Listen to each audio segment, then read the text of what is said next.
You're watching My Michigan TV.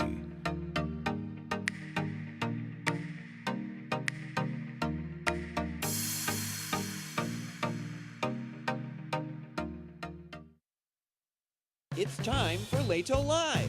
Join author, historian, radio host, and YouTube sensation Steve Lehto as he breaks down Michigan's top stories, talks with business leaders and professional experts, and checks out the variety of statewide festivals and events that Michigan has to offer.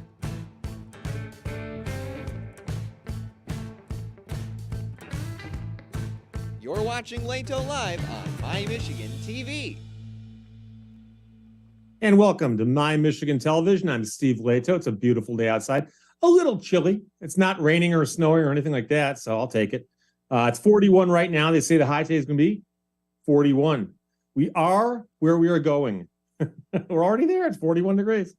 Tomorrow is sunny and 46, and they still tell me that Friday could be nice and warm, but it might rain or something. But yeah, I'll take this right now. Like I said, if I'm not shoveling snow, I don't care.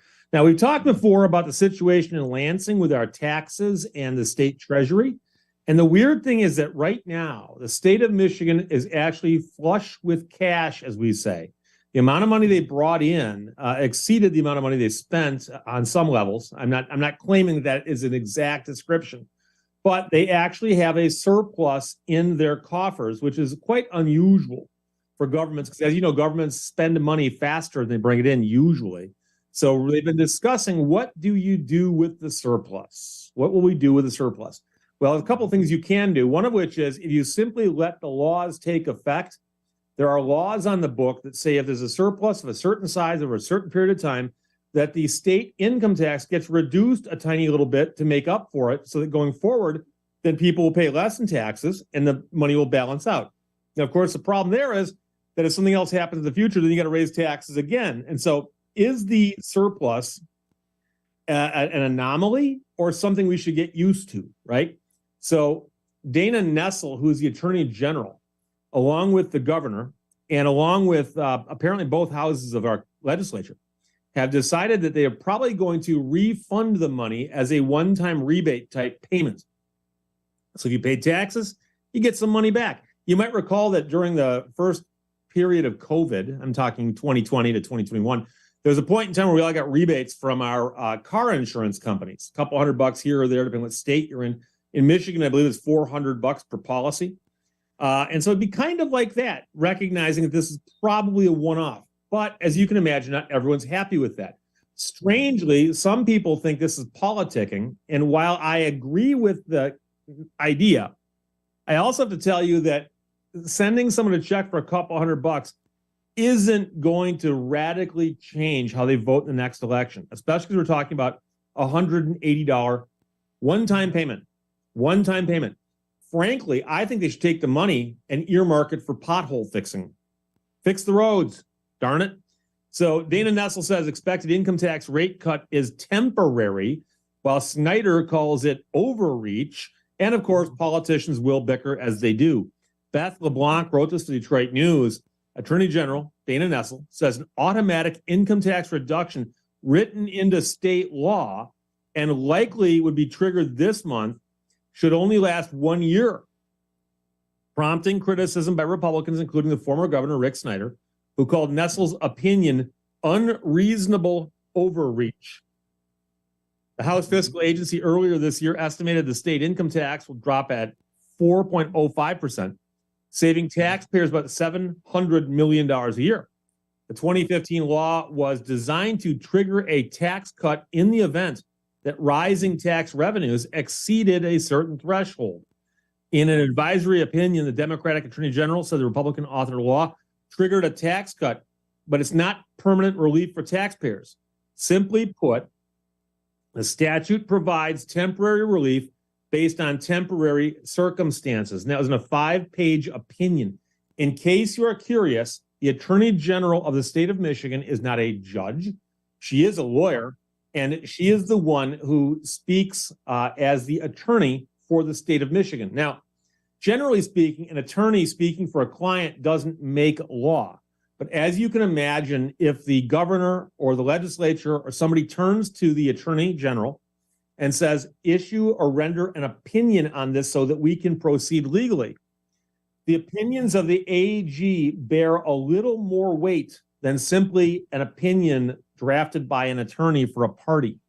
So that if the parties were to go to court and argue over this, a court judge could ask, what is the AG's opinion on this?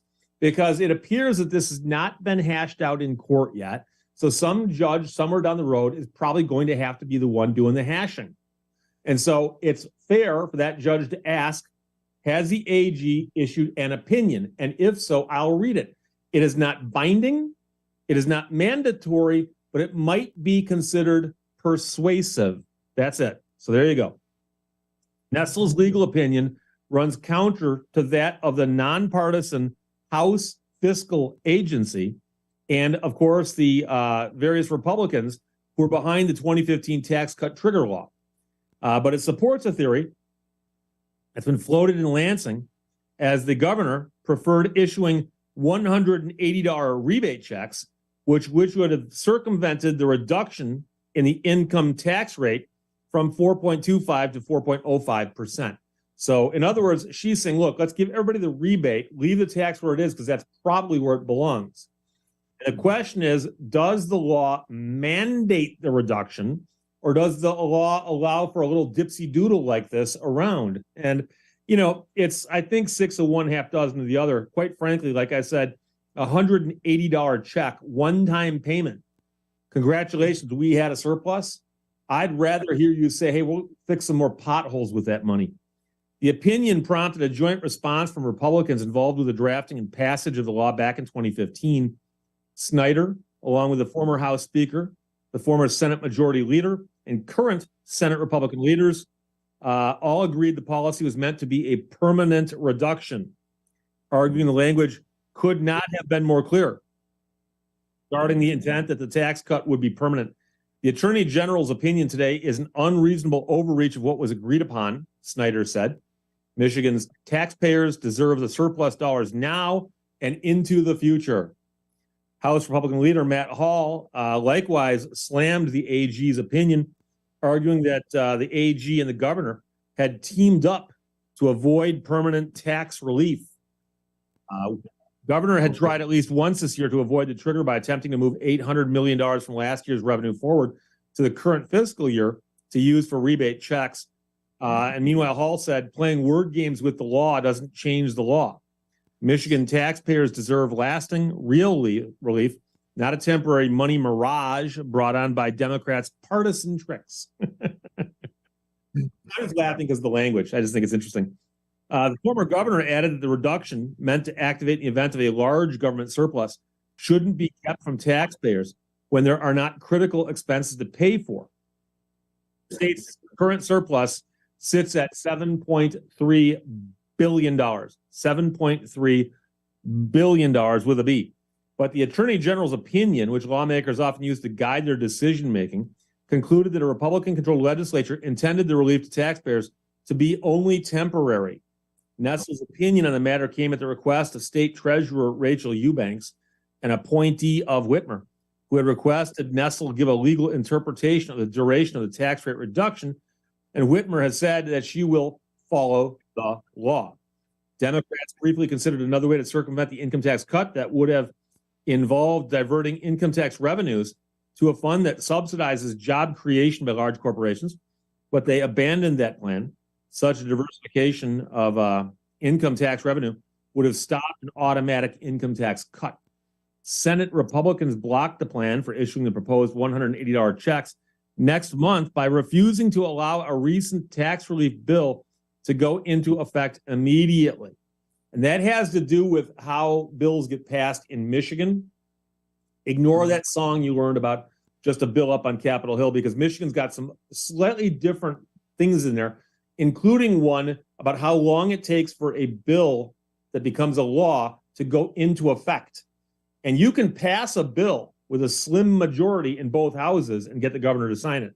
But a slim majority will not get the bill into immediate effect. So even if you are in the minority, you can sometimes not block a law, but you can delay a law. The question of the duration of a tax cut relates to a 2015 law that ties the income tax rate to tax revenues. 2015 law required the state to decrease the income tax rate if income tax revenue increased at a rate that exceeded the rate of inflation. The law provided a formula to determine how much of a decrease should occur based on revenue. 2015 law left the determination of whether an income tax cut should be triggered up to the state treasurer, currently Eubanks, and the directors of the Senate and House fiscal agencies. The rate is expected to be hit this year thanks to a higher than expected tax revenue that's left the state when combined with federal and other aid with a $7.3 billion surplus, $7.3 billion. So it's an unusual situation to speak of the government having more money than they want or need. And you might say, well, Steve, they want it all. Well, they're offering to give some of it back, just $180. And I know how they're going to spin this. They're going to hold a press conference and go, do you understand that for many households, $180 is only half of the food bill for 1 week? So we can give them free food for half a week. And you look at it and go, yeah, so at the end of the week on Monday, you're driving into work, you hit that pothole and you blow out one of your tires, you're right back where you started again. So, you know, House Fiscal Agency told the Detroit News late last month that is operating under the assumption that the rate cut is permanent, while the trigger calculation will be reevaluated each year for additional cuts. It'll be starting from the most recent income tax rate, not the current 4.25%. But Nessel argued in her opinion that because the triggering event is impermanent, so is the decreased rate it would cause. Because obviously, if it fluctuates, each time it fluctuates a certain amount, could be a new triggering event, as they say. So now even our laws are being triggered. Imagine that. We've got snowflake laws. Because that situation is only temporary, it makes sense that rather than provide a permanent tax reduction based on the perhaps unusual economic circumstances of a single fiscal year, the legislature intended the relief to taxpayers to be only temporary as well. And so that's the debate. Was this supposed to go up and down each time the rate changed a certain amount? Or was it intended to be like, oh, it happened one time. Boom, there you go. What about when inflation jumps back up again, which they claim might be happening sometime soon? So I don't know. But like I said, I didn't take it badly when the insurance companies refunded me money, because the insurance companies are making a profit. They're certainly making even bigger profits during COVID. So for them to give me some of my money back was very, very nice. But the amazing thing is that the state's got this gigantic surplus and they want to give me $180. And drivers with cars in Michigan got $400 per policy, per car.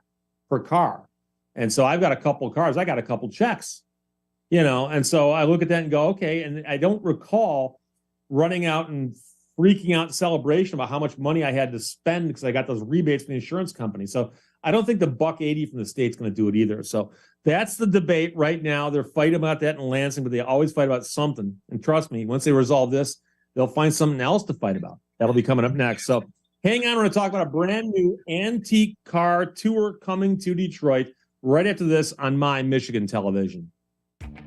My Michigan TV is streaming everywhere on Apple TV, Roku, Fire TV, and more smart TV apps. My Michigan TV is on your phone too. Take us with you wherever you go. Just search for My Michigan TV on your favorite app store or visit mymitv.com. All Michigan, streaming everywhere. My Michigan TV.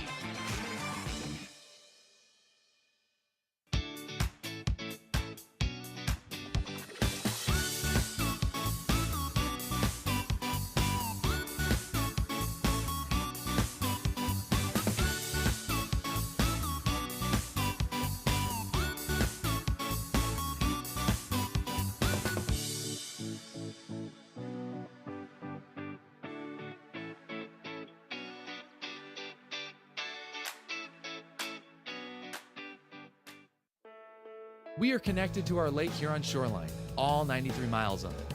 Hidden bays and marinas dot our shores. Points of entry to our world. Open waters and waves, alive with people at play. Inspiration floats on sparkling waves. We are in awe of its strength and in love with its allure. We nurture it, play in it, savor it. Huron County Waters. Welcome back to My Michigan Television. I'm Steve Lehto. Yeah, I've got a button over here I got to remember to press. I worked in radio for years. And it always happens. The commercial ends and you're looking around going, wait, I think I need to press a button. So there we go. My Michigan Television. I'm Steve Lehto. It's a Wednesday. It's a Wednesday. I don't know. It feels like a Thursday. For those of you who've read the books, The Hitchhiker's Guide to the Galaxy, or seen the movie, which wasn't that good, but there is some debate about whether you can get the feel for like a Wednesday or a Friday. Quite early in the book, actually. Marvin, the depressed android, was talking about that quite a bit. Now, here's the deal. If you've got a classic car, what do you do with it? Now, you can sit there and wash it and wax it and look at it in the privacy of your own garage, or you can take it out and enjoy it as God intended. You get behind the wheel and you drive. Now, you can go to a car show, bring your car to a car show. I take my cars to a couple of car shows each year. And sometimes it's just cars and coffee on a Saturday morning at Past Diners in Birmingham. And sometimes it's the Troy Traffic Jam in Troy, Michigan. And there's other places I go as well as the Woodward Dream Cruise. And so it's always fun to take your car out and show it off. But there's a weird thing about going to a car show and just sitting there and looking at cars. Because looking at cars is like talking to musicians, okay? I'd rather hear you play your music, and I'd rather go for a drive. So there's got to be some way to combine these two things. How do you combine these two things that you love so much? That is, enjoying your car and driving your car. So Antique Car Tour is coming to Detroit. Chandra Fleming wrote this to Detroit Free Press. What, of course, is the best way to tour the Motor City? On wheels. Drive it, according to one tour company.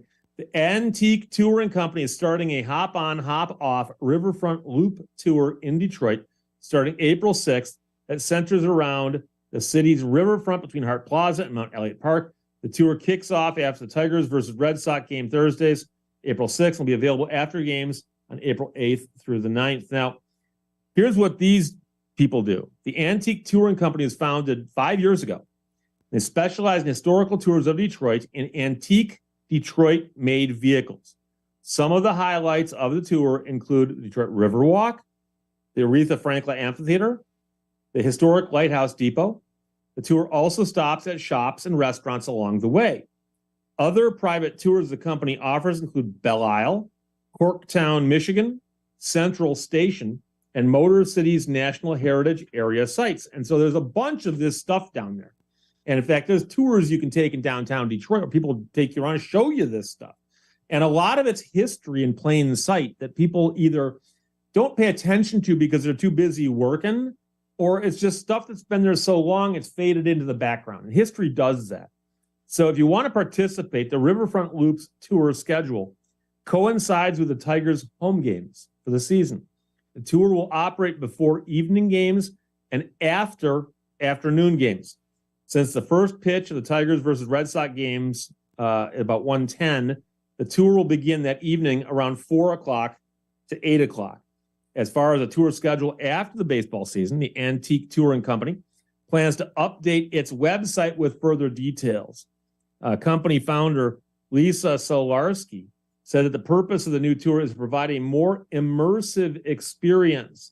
So, for instance, you get on this tour, and the tour starts at $72. Okay, so you're going to get on the tour, you pay $72.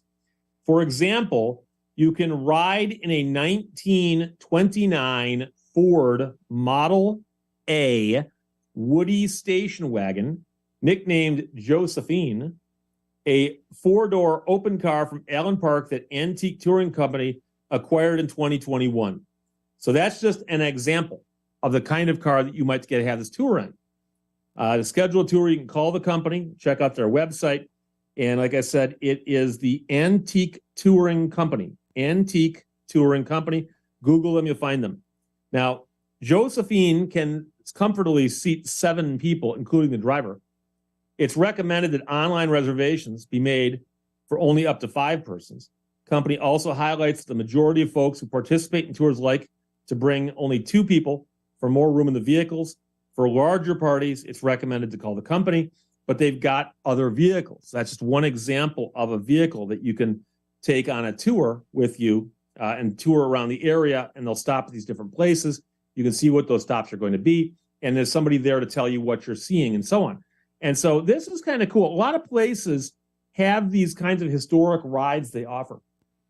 And every time I've seen them and talked to people who participated in them, people love these. And if you don't know, and I'm not blaming anybody who doesn't, because, you know, nowadays finding a kid who can drive a clutch can be a stretch.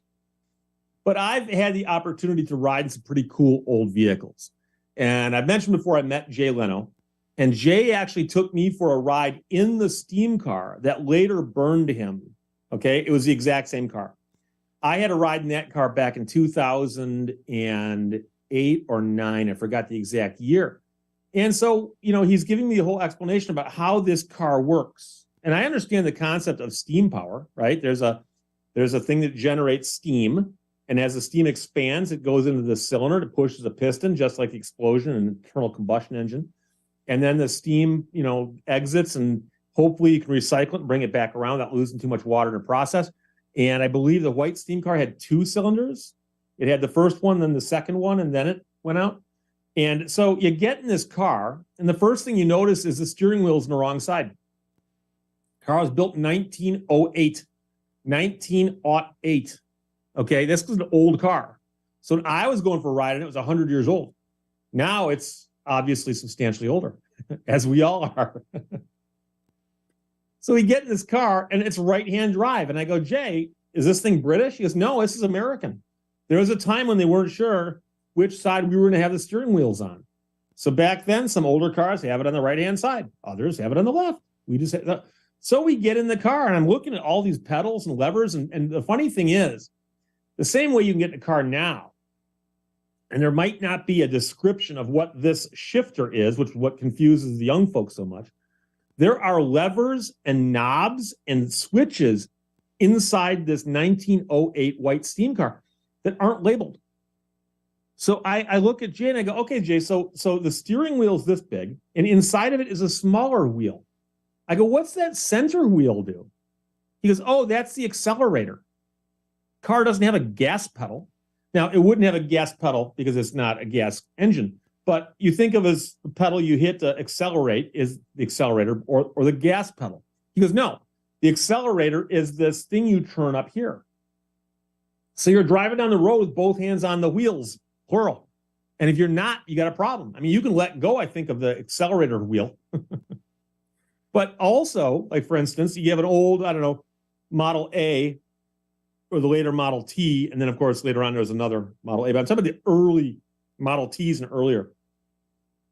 Some of them have got switches for like spark advance, either on the steering wheel or on the steering column, spark advance. Now, I know what that is. And a lot of guys in the audience, Mark, I know you know what that is.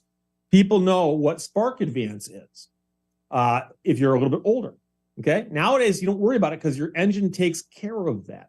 They've made these cars so idiot proof that the average American who, let's face it, there's a big overlap with the pool of idiots and the average American when it comes to a Venn diagram. Okay. That the average idiot who's getting a car, press a button and start driving. Okay. I could put you in a Model T and tell you you've got 10 minutes to drive it across the yard under its own power, and I'll give you $100. And the average person wouldn't win. They'd probably damage the car, but they wouldn't win.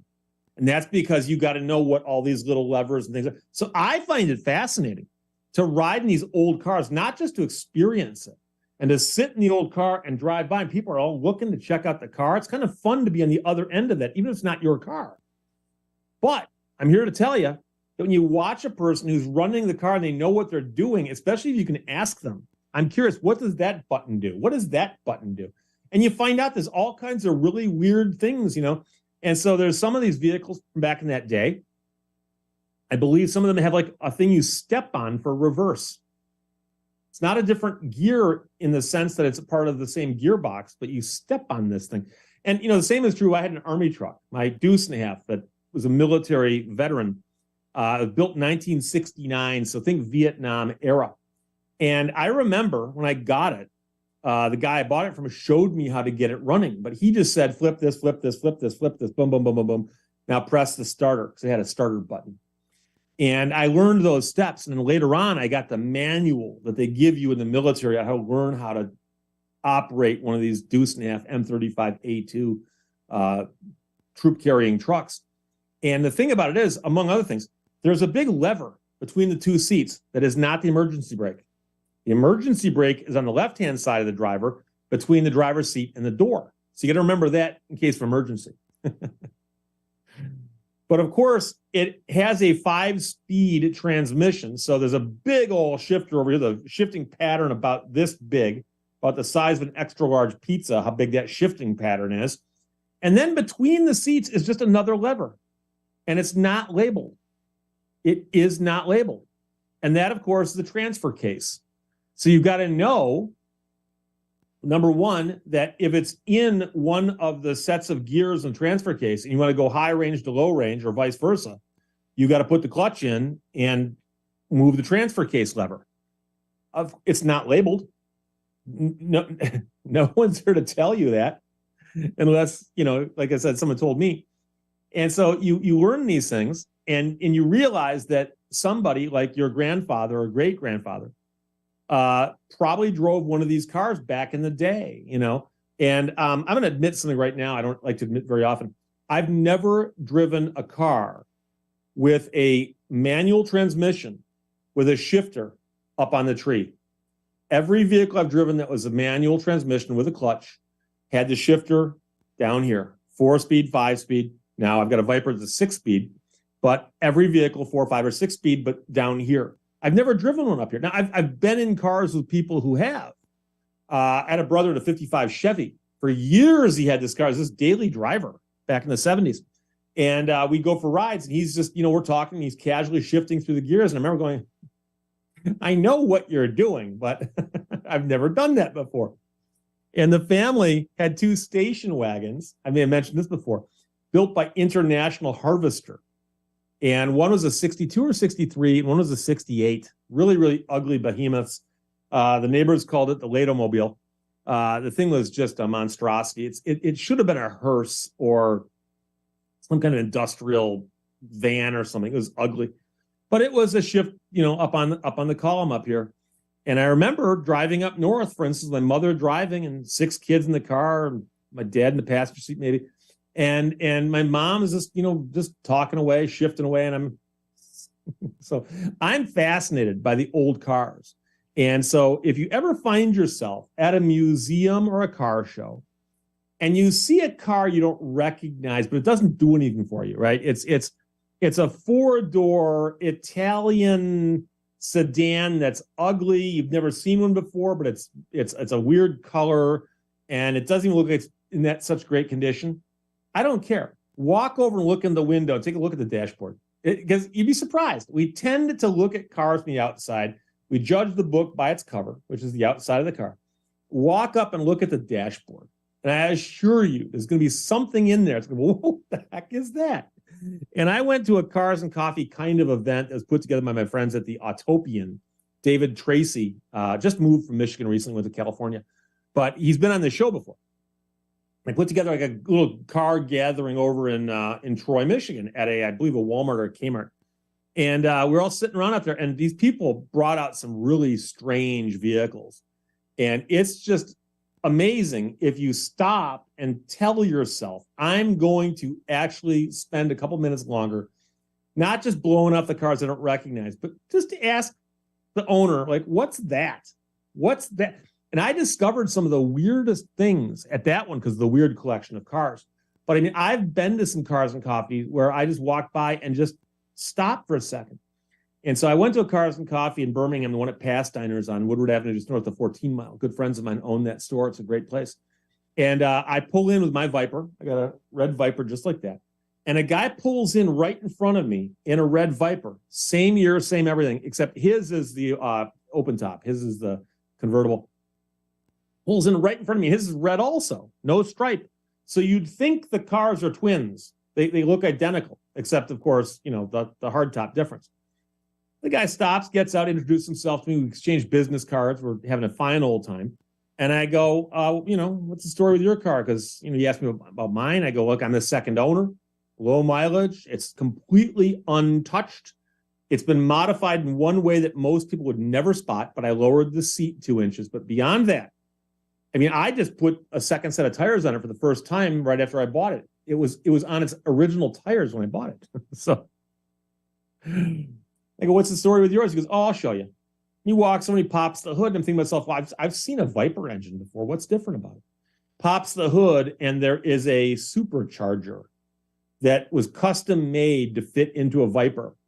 And a supercharger usually sits on top of the engine, and there's a big thing here with a carburetor at the top or something. And then there's this belt on the front. It makes all kinds of noise while it's supercharging your car. And so here I am. And I got pops the hood, and there's a valley. The Chrysler Viper engine, Dodge Viper engine, has got these runners that look like they have for the intake manifolds. And down that valley, they fit all the mechanicals for a supercharger.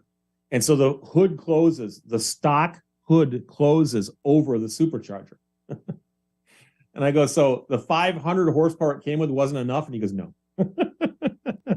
So you learn something by looking. You learn something by taking a minute. So what I suggest you do is take a look at the Antique Car Tour coming to Detroit. Get a couple of your friends, go to a baseball game, and then unwind afterwards by going out and going for a quick ride. You can run around in a cool old car, such as a 1929 Ford Model A Woody station wagon or some other car. But check them out. And again, that is the Antique Touring Company. Antique Touring Company. And they got a whole schedule running all summer long. Ain't no better way to see the sights of Detroit than to be toured, to be brought around, to be chauffeured by somebody else who knows where they're going in a cool old car. We're going to talk about hacking prevention right after this on My Michigan Television. What makes a destination special? Experience wide open spaces, peaceful lakes, winding trails, sweeping vistas, and flowing rivers. All natural, all good, all fun.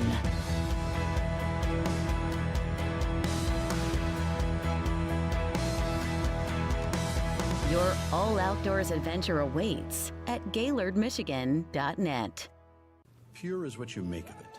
It's feeling the sun warm your skin and a cool lake wash away your cares. Pure is turning a lighthouse into your North Star and letting a ride through the woods turn into dinner by the shore. It's taking it all in and never taking anything for granted. The sun sets, the moon rises, and you realize the end of one perfect summer day is the beginning of another.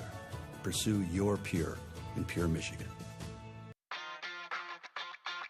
Looking for the perfect weekend getaway?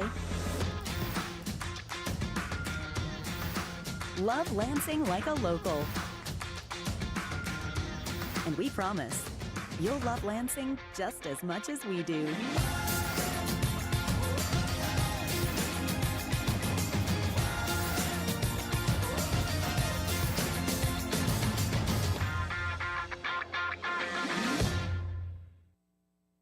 Welcome back to My Michigan Television. We all live on the internet one way or another. We often spend time there just surfing the net, hanging out with social media, whatever. You might be watching this show on the internet. You can do that at mymichigantelevision.com or through an app, of which, of course, is running some form of internet on it. And everything we do is touched by the tentacles of the internet. Problem, of course, is hackers, bad people out there trying to take advantage of people on the internet will often do things that are not good. Jenna Preston Ninzi wrote this for the Free Press. Michigan schools, small businesses, and other institutions all have ended up as targets for hackers.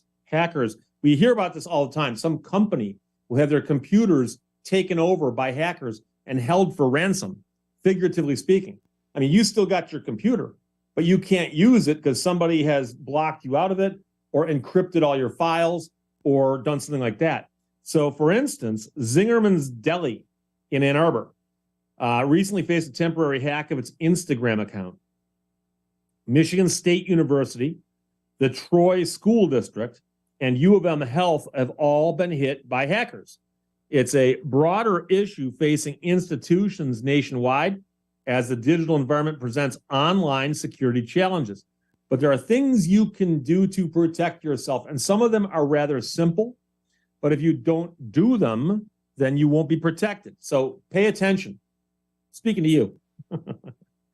Smaller organizations and individuals are especially vulnerable to hacking, including through gaps in their digital infrastructure.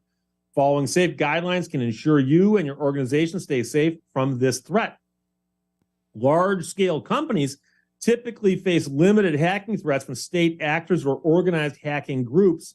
Common forms of hacking include ransomware, impersonation, or monetary scams. I can tell you right now, if you go to a closing today to buy a house, let's suppose you lucked out, you found a house, you got approved, they accepted your offer, you got the money, you're going to a closing. Nowadays, they will actually tell you to jump through all these hoops when you transfer the money, because hackers have figured out that people going to a closing will often at the last minute wire a large sum of money into an escrow account. So they will hack into the bank email accounts of the bankers who run the escrows and send an email that looks like it came from them that says, here are the routing instructions for that deposit. And they'll have you ship the money overseas, but you don't know because a routing number is just a number. That story has been in the news dozens and dozens and dozens of times where people have had hundreds of thousands of dollars that they thought they were sending to an escrow account to close on their house get sent off to Singapore or Malaysia or someplace that is not your escrow account.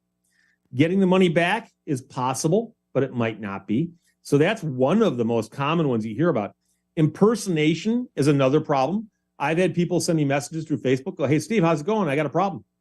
And I recognize the icon and I recognize the account, and I know that it's not them. Somebody's hacked into their account. So through the emergence of new technology like cryptocurrency, ransomware attacks targeting smaller groups have increased.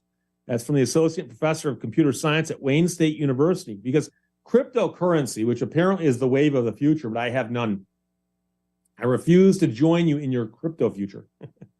You can't make me use cryptocurrency either. It's made an easy way for criminals to get paid. So a criminal can hack into your account and say, you want your account back? Transfer some Bitcoin into my wallet over here, which is all anonymous. And you pay them off and hope they do what they're saying they're going to do once you pay them. Change of technologies has most impacted individuals or small-scale organizations. Now they're more likely to become victims than before. Social media platforms have seen frequent threats in recent years, often in the form of impersonation accounts or hacking of established accounts. This is often for financial purposes as hackers spread scams seeking to make money. There was an account on Facebook for people who liked Mopar automobiles. I don't remember the exact name, but it's something like Mopar Fan Group or something like that. And one day, logged onto it, and all of the content was gone, and it was all just advertisements for what we will call adult websites. And then we all got messages sent to us by the administrator who apologized and said, guys, I got a problem. Because I spent years building this site up, and this was not a friend site. In other words, it was on Facebook, but it was not capped at 5,000. It had like 75,000 or 100,000 members. And the guy had gotten hacked, and the hackers had taken control of the account. They had removed all the content and were just bombarding the 75,000 subscribers with this nonsense. And of course, I just unsubscribed, as did everyone else. And about a week later, the site was gone. And I corresponded with the guy, and the guy said, yeah, he goes, I contacted Facebook. They said, well, we got a password request change, and we changed the password, and we thought that was you. And there's things you can do to keep that from happening. So hang on.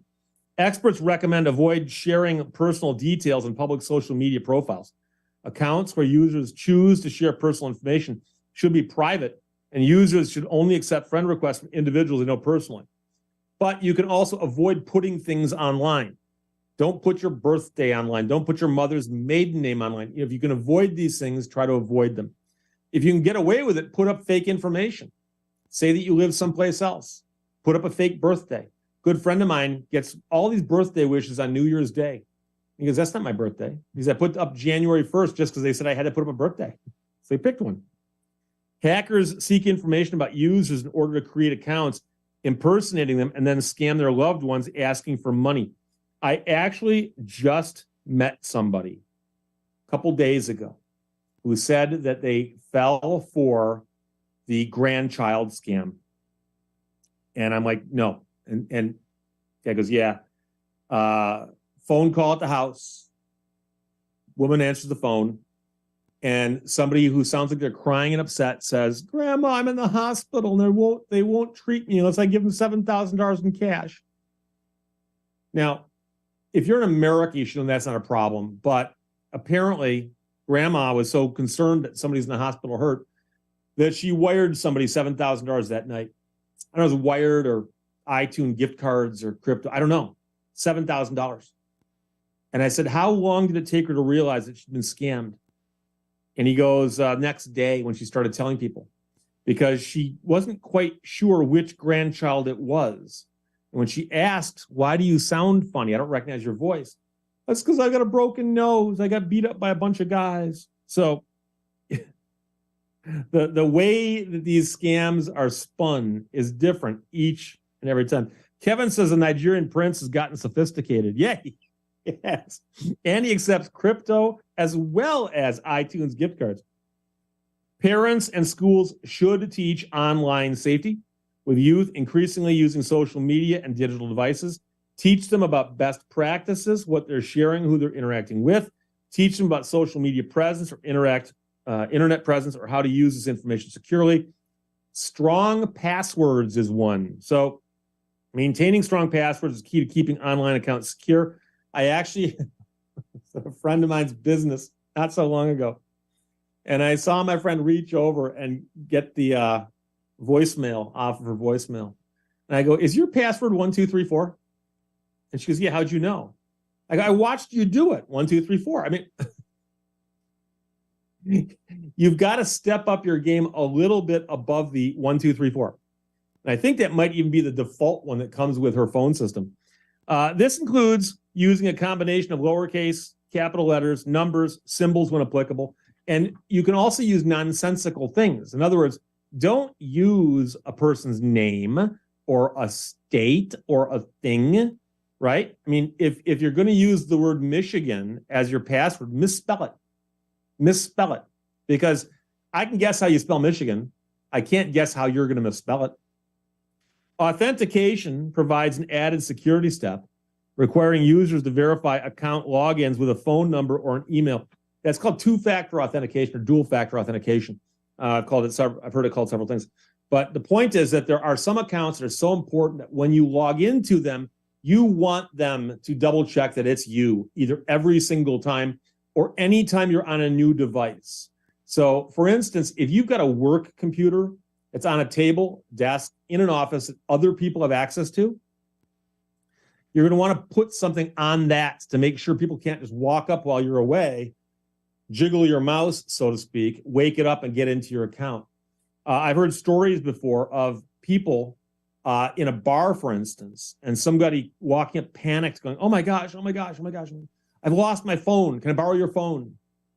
And in a loud, noisy bar, person grabs your phone, you hand it to them, and you see them playing with your phone, and you think they're trying to dial their own number, and they're checking to see if you have a banking app on your phone.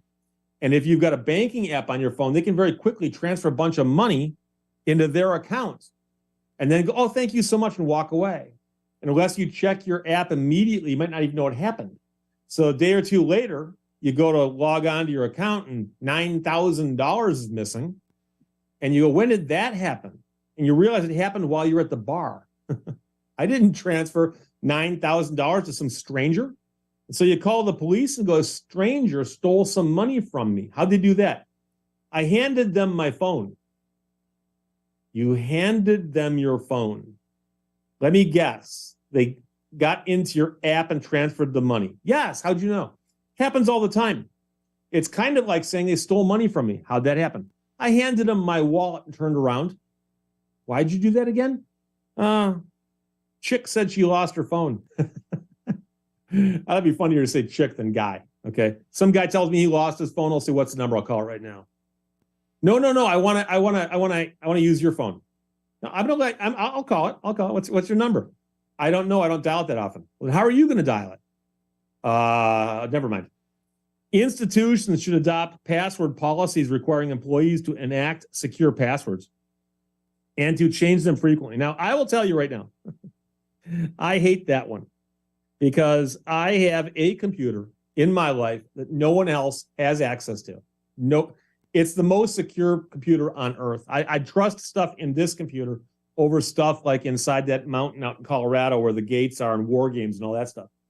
And so I have a couple of people I deal with, one of whom's a publisher of mine, one of my publishers, the publisher that put out my book, American Murder Houses, which, by the way, is still available where fine books are sold. And American Murder Houses is still selling pretty well. And they have an author portal, And I can go to the author portal and log in and see things like, oh, how many of my books sold last week? How many sold last month? That kind of thing. It's a very, very useful portal that resets its password either every 30 days or 60 days. And so every time I go there, it goes, you have to reset your password. So I reset my password. It goes, you can't use that one. That's a previous password. I try another one. Can't use that. Previous password. I try another one. Can't use. Next thing you know, I'm typing in, this is my stupid password, you idiot. Let me in. Exclamation mark, number 3. Can't use that. Previous password. So sometimes it's overkill. I just stopped using the site. That's the ultimate security. I just stopped using it. Don't share your passwords with others. Weak passwords provide an easy opening for hackers to access an individual's online accounts, gaining access to sensitive information relevant to them and their associated organization. And digital devices utilize operating software, which does require periodic updates. You should always keep your devices up to date, but make sure the update's real. So most systems now will put up a warning and say, do you want us to allow this app to update? Here's where it's coming from. Computers and other digital devices typically send users notifications of relevant updates as they arise, necessary steps to ensure device maintenance and security. This crucial step provides for secure use, as delaying updates can weaken a device's status, opening a vulnerability to hacking. And keep in mind that many of the updates are there to fix security flaws. So if there's a problem with a security flaw, then you want them to fix it. So hacking will continue to threaten organizations and individuals alike. Improving prevention methods can defend against hacking.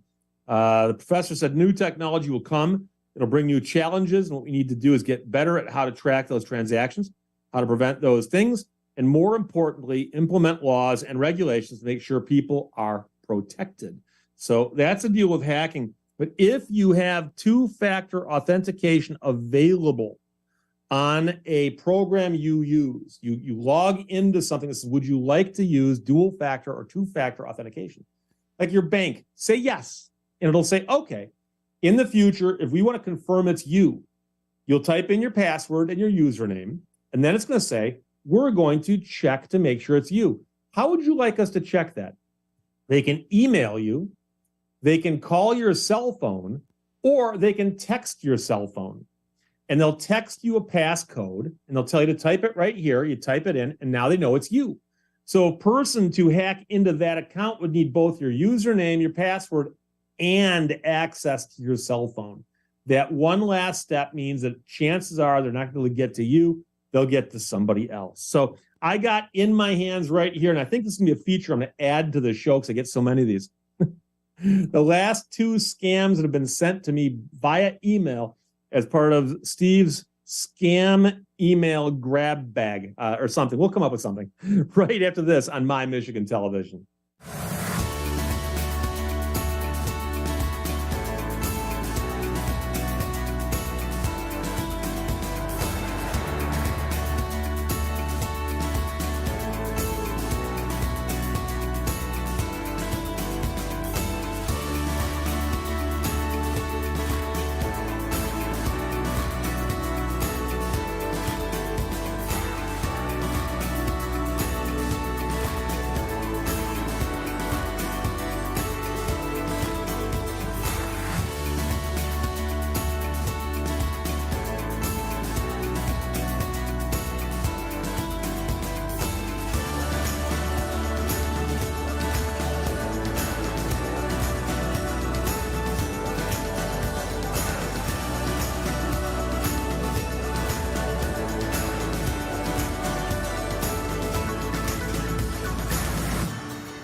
I've been on the internet now for quite some time. I think I got my first website set up in like 1995 or so, 96. I've had Lehto'sLaw.com for a long, long time. And I've got a couple other websites out there. And of course, I'm on social media and so on. But Lehto's Law has been around for a long time, which means a couple things. One is that in the early days of my website, I had my email address right on there and said, any questions, comments, email me directly. Wasn't that big of a deal, but over the years, different web crawlers have scraped that address. And so now that address is just inundated with junk mail. And it's gotten worse and worse and worse and worse over the years.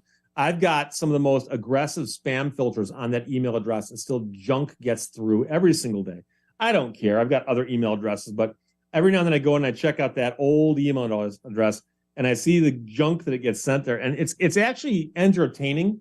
Now, sometimes the stuff is just the same old stuff over and over again, but I got a couple here that I found interesting. This one's to me from Alejandro Montero Ferrari, who is at the information office at gmail.com. Yeah, that sounds official. By the way, if you run a business and you've got a Gmail address, you have to realize that people look at that and go, wow, guy's got a business and using free email. But dated March 28th, Dear Lehto Steve. So the guy doesn't even understand how names work in America. Dear Lehto Steve, I'm Mr. Alejandro Montero Ferrari. Are you sure you're not actually Mr. Ferrari Montero Alejandro? Names don't matter which direction they go. A private lawyer based in Madrid, Spain, as opposed to Madrid, Idaho. It'll be my pleasure to partner with you. It will be my pleasure to partner with you. Dude, I don't partner like that. I'm sorry.